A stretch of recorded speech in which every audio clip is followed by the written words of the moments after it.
Asthma is a chronic long-term condition that can be managed but not cured.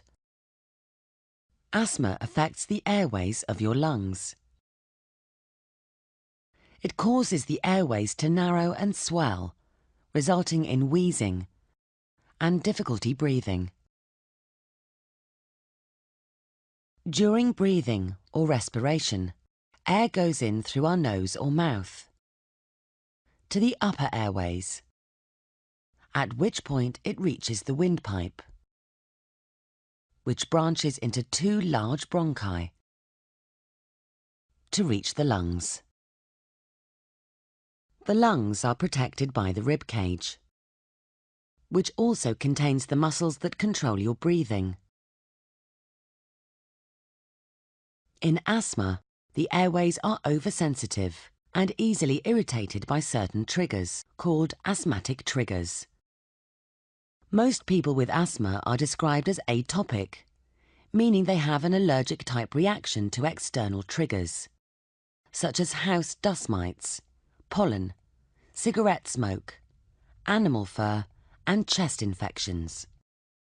However, for some people, the onset of asthma is unpredictable and may be caused by anxiety, stress, or even laughter. An asthmatic trigger causes the airway walls to swell and the muscles around the airways to contract. The airways narrow, and breathing through them produces a whistling sound called wheezing. Mucus is produced from the lining of the airways, which clogs up the narrowed airways further and causes coughing. This makes normal breathing more difficult, producing symptoms of asthma that can be mild, moderate, or severe and life-threatening, where hospital treatment is needed. The narrowing of the airways is reversible if the trigger is removed, or if the inflammation is treated medically. Therefore, preventative treatment is used and can be managed by the patient themselves.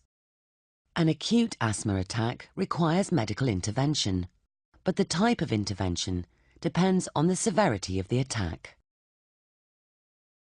For more information, visit www.nhs.uk.